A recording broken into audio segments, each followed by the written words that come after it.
Our officers are working closely with the Haitian National Police to restore order, protect critical infrastructure, and create safe spaces where Haitians can thrive. In collaboration, they have already recaptured key sites: the General Hospital, the National Palace, and other critical infrastructure. This process stands stark in contrast to the uncertainty that once prevailed around any meaningful deployment in Haiti. I commend the demonstrated professionalism of the MSS and urge them to remain steadfast in discharging their responsibilities. The conduct of MSS is a testament to the integrity of Kenya's security deployment within the country and around the world, which I am certain is one of the reasons Kenya was yesterday elected to serve at the UN Human Rights Council for the period 2025 to 2027. When I visited the Multinational Security Support Mission in Port-au-Prince on September 21st this year, the commander and his Haitian counterpart spoke of the positive momentum that has weakened the stronghold of gangs over the country and generated optimism for better days ahead in Haiti. Today, with Prime Minister, we discussed ways to sustain and build on this momentum, and this is the battle that we can win if our friends stand resolute in solidarity with Haiti. The conversation I've had this morning with Prime Minister Cornell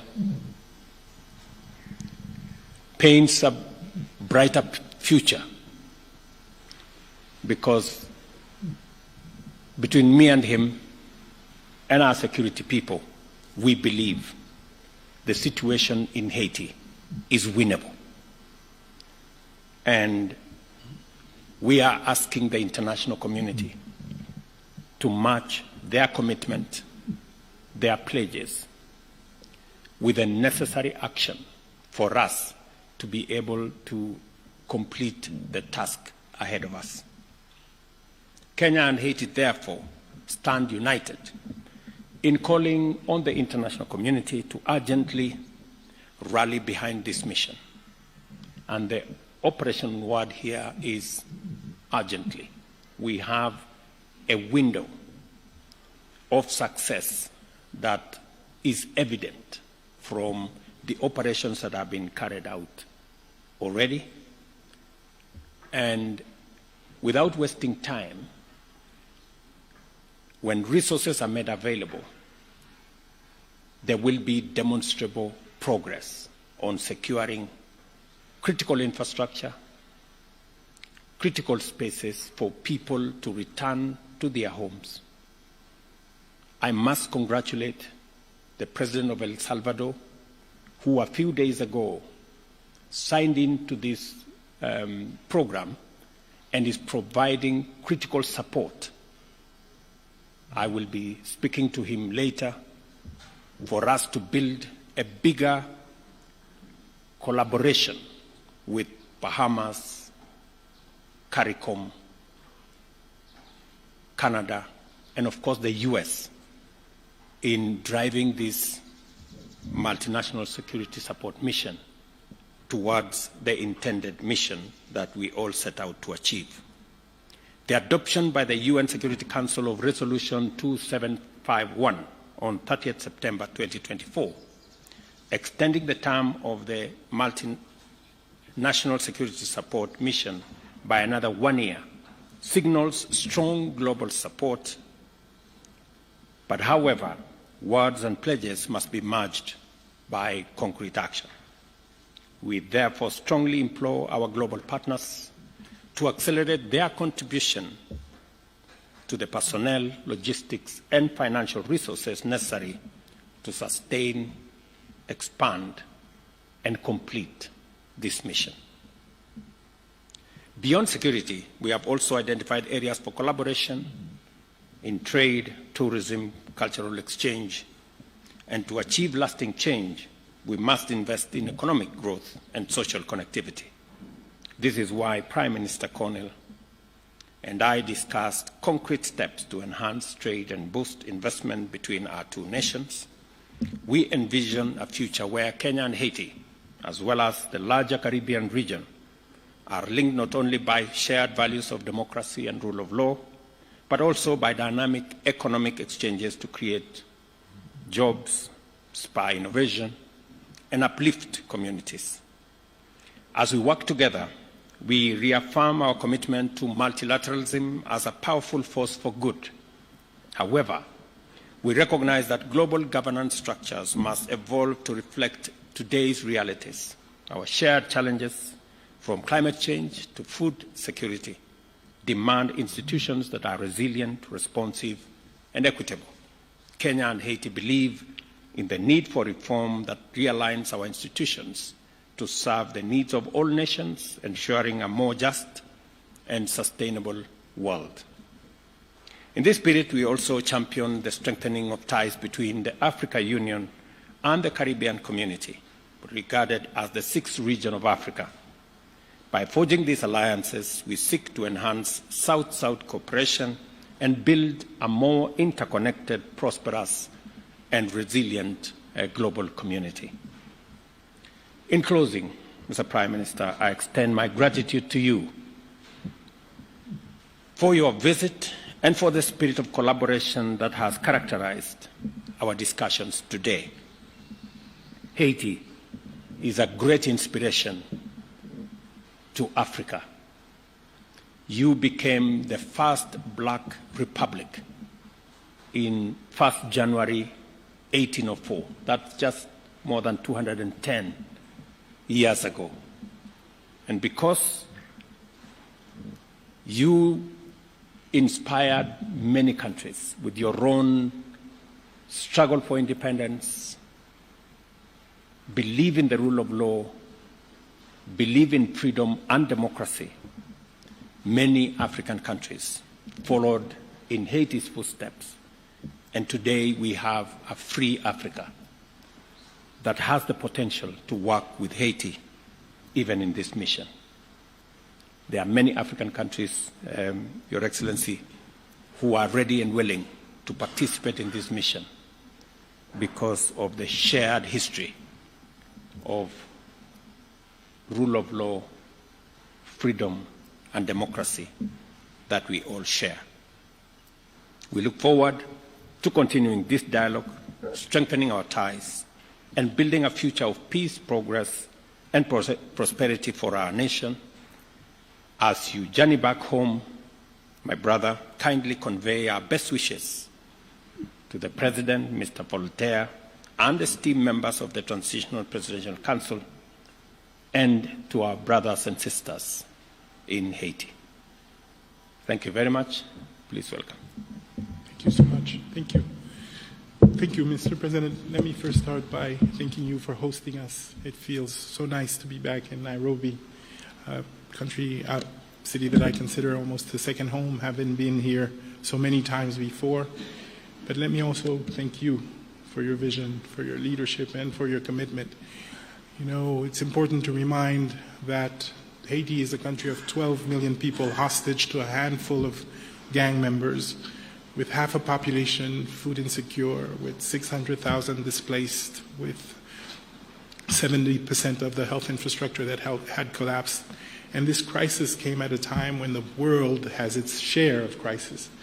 And you helped us tell the world that Haitian children are not less deserving than the others, and that Haitian men and women who are suffering deserve solidarity, and you led that fight with us. And today I think we're in a better place. You helped where others saw crisis, you saw opportunity and potential, and you voiced it in a very firm way, allowing for others to come together around Haiti. And me and the Haitian people are extremely grateful to you for your leadership in this critical time. I also want to, of course, extend and convey the gratitude of the Haitian people to the Kenyan people for their commitment, engagement, and sacrifice. Today, you share with us not because you have extreme abundance, but because Kenyan people have made the determination that Haiti deserves their help and support, and they've stepped up in a very significant way. Let me also reiterate what you've said. The first deployments of Kenyan contingents in Haiti have been extremely helpful, useful, professional, committed.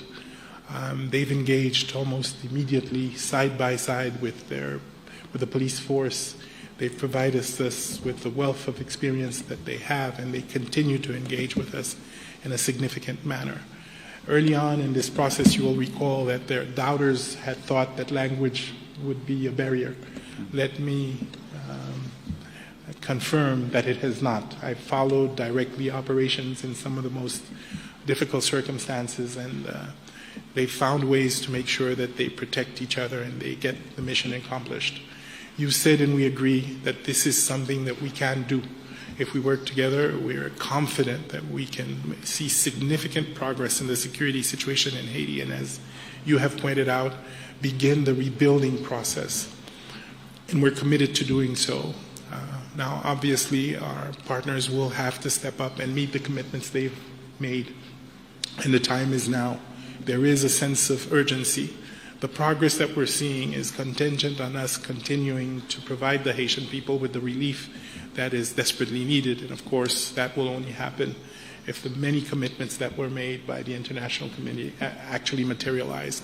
So I'm also here to make a plea to our friends from other countries to come back to the commitments they've made and to ensure that as urgently as possible, they're able to make sure that the mission is fully funded. They're able to make sure that the police force and the contingent from Kenya have the resources they need to be able to be fully operational, and that already we're looking at the consolidation and the early recovery and the investments that are necessary to rebuild the schools, the health institutions that will sustain whatever progress we made. I can quote here the commander of the Kenyan troops in Haiti, with which I have regular meetings, when he tells me, Prime Minister, this is winnable.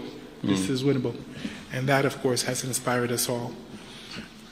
In the next few days and weeks, we will continue to build on this progress. We've established an electoral council that will be installed. We've been able to reopen our schools. We're seeing progress in the security front as well. Obviously, the gangs are reorganizing to make it more difficult, but we're ready and we'll be steadfast. We're using our assets more effectively. We're looking at new relationships with others who may be willing to engage. We're going to see how we provide a more integrated approach solution, which would include disarmament, which would include better communication, which will include all the integrated and well thought through interventions that are usually required to address these kinds of security situations. But obviously, an effective repressive force will continue to be an essential component of that.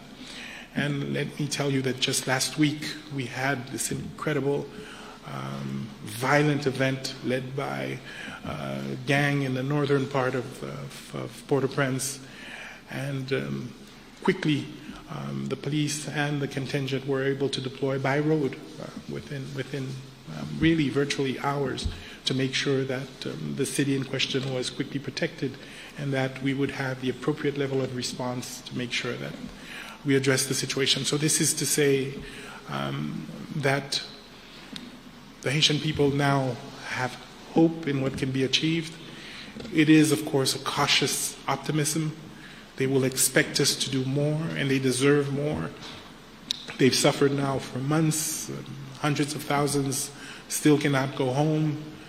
The infrastructure needs to be rebuilt very quickly, but they trust that the government and its partners are doing the right things. And of course, with the presence of the force, they can start to see a light at the end of the tunnel. And that, I think, we need to build on as quickly as possible. So again, thank you, Excellency, and please do convey through you our gratitude to the Kenyan people for that act of solidarity. And I can tell you that it will not be lost. Thank you very much. With your permission, we'll take a few questions Members of the press, if we may start with your name, the media house you represent, and then let's stick to one question so that we may open up for more. We'll start with Joy from Al Jazeera, then we'll follow suit. Joy from Al Jazeera.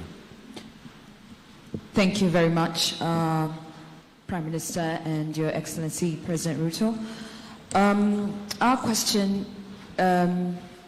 is in regards to the latest attack and what has been done to safeguard the Kenyan officials who are assisting in the mission. And question number 2 is, it's actually an opinion where I feel like the partners, international partners, have delayed the funds and there's fear that the mission could be stalling. Is that correct to assume?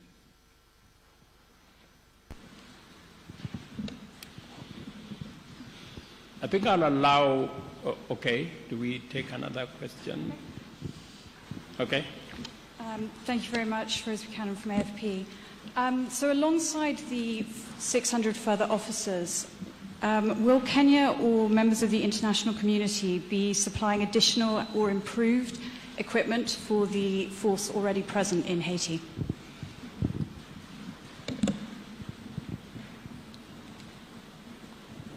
Okay, we can take those ones first, or thank you very much. I think I will allow Prime Minister to respond to the first question because he has the latest information on the attack that, and as you've heard him speak to it, the response was the fastest that could have been assembled in a long time.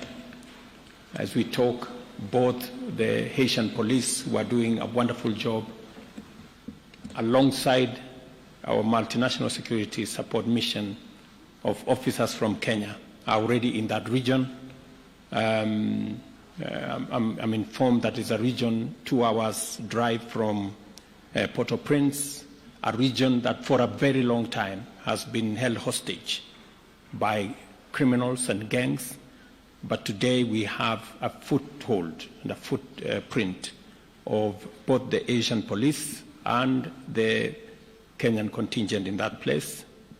As to your question as to what is being done, I think everything is being done to make sure that we minimize casualties of both our security men and civilians, even as we deal with the criminals. And on the question from FP on what additional is being done, Prime Minister just came out of UAE, who have committed to support this mission. El Salvador, as I told you, on the 3rd, which is just a week ago, also signed in to provide capabilities for the support for the multinational security mission. There are other consultations that are going on. Additional equipment have been provided. Additional air support has been provided thanks to Prime Minister's goodwill and coordination. So there is a lot more that is happening. Yes, we can do more, and the partners need to step up. That is correct. We have commitments that have been made by our global partners, and it is my position, alongside that of Prime Minister here, that every partner should, this is the moment to step up, and this is the moment to provide that critical support for us to be able to undertake the exercise at hand. Prime Minister. Thank you, Mr. President. I think you've covered it extremely well. A few days ago, a ruthless gang murdered and assassinated over 70 people, including men, women, and children, northern part of Haiti, which was a senseless crime. And as I said, within hours, we were able to not only deploy, but this time we were able to deploy significant numbers by road, which we hadn't been able to do. But second, and even more important, we're able to deploy and stay.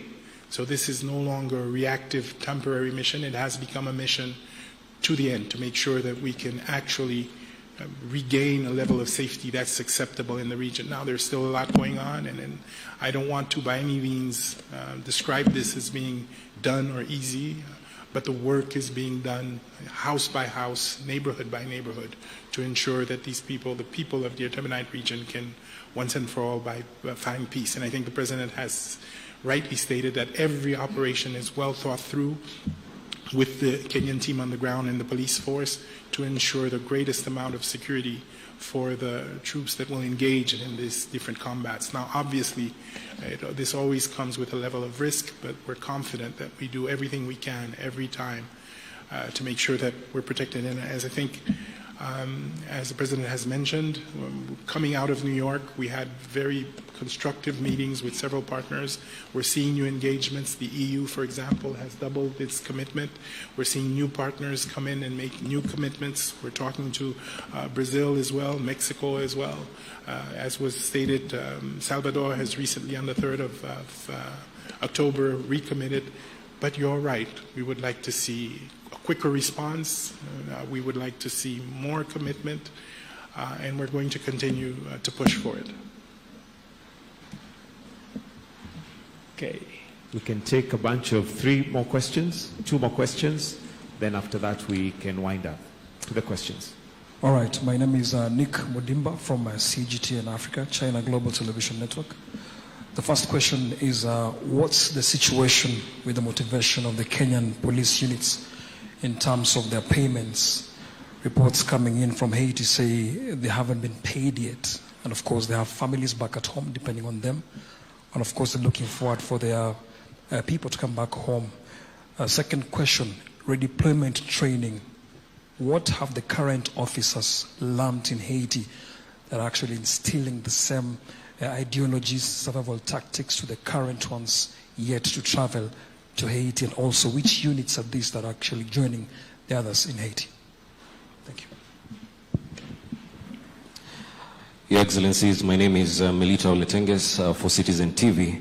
My question is in regards to President William Ruto speaking about asking the international community to honor their pledges and match them with actions. Perhaps is there a setback for human resources, especially in the MSS, when you're saying that we are working leaner in terms of resources? Has there been a setback in terms of remunerating the operatives on ground? Thank you. Your Excellency, my name is Nyaboga Kiage from Nation Media Group. My question is, for the longest time, people in Haiti have been claiming that the Kenyan officers do not leave their camp. How true is that? Thank you. Thank you very much. I think all those questions you've asked are interconnected in some way. There is information that I can provide to you on matter security, but to a certain extent. It's not necessary for us to tell you which units are participating in this operation, because those are security matters.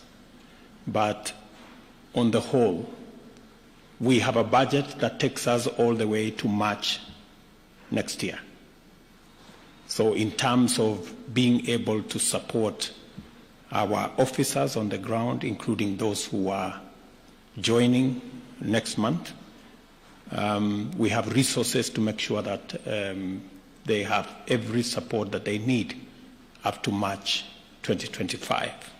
We are asking the international community to step up because our mandate extends all the way to October next year. All the other issues have been taken care of. As for the status of the MSS security personnel and how they are operating, I think you've heard from the Prime Minister the kind of robust engagement that is going on with our security personnel. I do not think that they would be in a camp and at the same time be in the operation area that the Prime Minister has just talked about. maybe Prime Minister can. Really, just to add that I personally have been on patrol at 1 o'clock in the morning with our Kenyan brothers and sisters that are working with us. They've engaged in very delicate and difficult operations in the center of the city. They've helped us commence to secure our port. They're involved in patrolling the university hospital and the administrative area. And more important, they're with us up north, working closely with the police force to address the current threat with the gangs. And they do so with the level of professionalism and expertise that we've learned to trust and admire. So I can tell you safely that no, we are engaging. The leadership is also very much engaged with the leadership of the police force in strategic thinking, in understanding, in collecting intelligence, and finding out how to use it more effectively. So that exchange is also helping build up the capacity of the Haitian force itself. So let me be very clear. The presence of the two contingents that we have now have been extremely, extremely helpful in helping us make the progress that we are seeing now. Thank you very much. Just so that you know, we've had Prime Minister and we had different meetings in Washington at the sidelines of the UN General Assembly. I had engagement with Secretary Blinken, and they have also committed to provide more capabilities in terms of transport and other facilities that would help us move forward. I must commend Prime Minister that 11 days ago, schools were opened in Haiti after a very long time. That's an act of courage, and we intend to provide support and ask the international community to come along with us, because there will be requirements for rebuilding some of the schools, rebuilding some of the hospitals and other facilities for the people of Haiti to begin to regain normalcy in their lives. And that additional support, aside from the security personnel and the stability and peace that we are pursuing, will be necessary to carry the community along with the social infrastructure that will help stabilize the country, create hope, and move people to the next level. So otherwise, thank you very much, and thank you for coming for the press conference. Asante sana. Thank you, Excellencies. That brings us to the end of this press briefing. We shall allow the Excellencies to retreat as we'll be guided on our next steps from here.